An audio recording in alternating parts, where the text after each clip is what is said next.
This video will be an introduction to how to use the Bayesian draft analysis tool.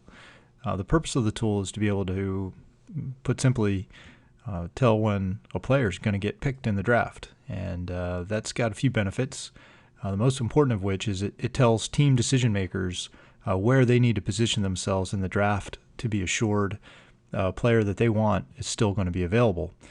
For example, how far down can you trade and still be assured the guy you want will be there, or how far up do you have to trade if there's a player that you covet and you want to make sure that you're talking to the right teams and you've got a deal in place to pull the trigger on draft day and nab that guy.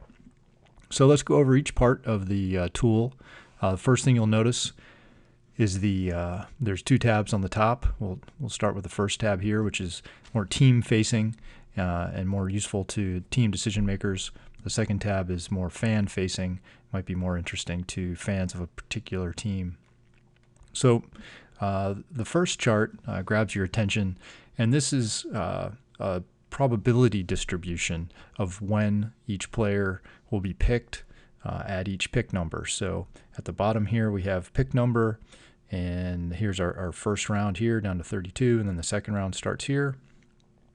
And the y-axis, the vertical axis, is probability. So this chart is saying that the most probable pick for Amari Cooper, a wide receiver from Alabama, is going to be pick number 8 as it stands now with our current information. That's going to change as we get closer to draft day as we add more information. What you see, each one of these distributions is a different stage in the process as we refine the inputs. So the inputs start with a consensus projection, best player available consensus among several different scouting services, and that gives us this kind of low, wide, smooth distribution. The lower and wider a distribution, the less confident it is, and then as we add more and more information, the distributions become taller and narrower and more confident. So as we add more information, the distribution get darker, and you can tell the final distribution, the darkest area here, is pretty jagged and not smooth like we started out. And that's due to the fact that we've now included player position and team need into the model. So places where the probability spikes are places where the team that's picking in that slot have a need for the position of that particular player. Let's take a look at a different player, and we can see how things might change. Here the model has very high confidence that Vic Beasley, the outside linebacker, is going to be chosen somewhere near the 13th pick.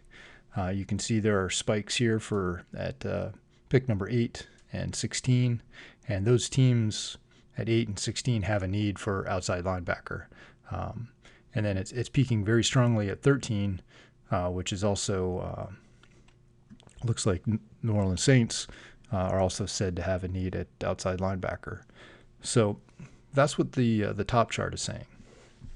Now let's take a look at the second chart, the chart on the bottom, which is telling us the probability that each player will still be available at each pick number. So at the bottom here we have pick number, and here we have a probability. But this is a little bit different. It's a cumulative probability, meaning that it's telling us, in this case, that Beasley will still be available at pick number 10 with 82% chance. And then he'll still be available at pick number 11 with a 75% chance. And as the draft goes on, there's a lower and lower probability he'll still be there. He'll probably come off the board, by around 16, 17, 18. There's a very low chance he'll still be available. So if you wanted to trade up to get Beasley, and you wanted to have at least a 95% chance he'll still be there on the board, you'd want to go as high as 8th or 9th to be assured he'll still be there. Some of the other features here in the interface tell us some basic information about the player, height and weight, what the consensus ranking was. That's what we started with. That's what drives the prior estimates. And then the projections from each of the experts. We've only got our top 2 experts added right now, but we'll add more as we get closer to draft day. There's some tools to be able to filter this menu, so you can select what player you want to look at, which draft prospect. You can filter by position, so we can if we only want to look at outside linebackers within the top 35 overall ranking, we can do that, and that helps make things a little easier. We can expand how deep we want to look with this slider bar here. Now let's take a look at the second tab, which may be more interesting for fans of a certain team. Let's say that you are a fan of Philadelphia, and your team needs a cornerback this year. And so let's look at what are the likely players that will still be available at the 20th pick for the Eagles.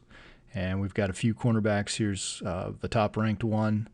There's only about a 10% chance he'll be available by pick number 20, so you'll be pretty lucky to get him. There's some other cornerbacks here. Looks like Jalen Collins from LSU is probably going to be there for you at 20 with an 81% chance. And then there's a couple more as we go on. Kevin Johnson, P.J. Williams, and so on. So you can do that for the first 2 rounds, each pick at the first 2 rounds, and see the chances that the guys that you want your team to grab will still be there for them. So that's the second tab. So if you're a draftnik, and good luck on your mock drafts. If you're a real GM, then good luck on your real draft.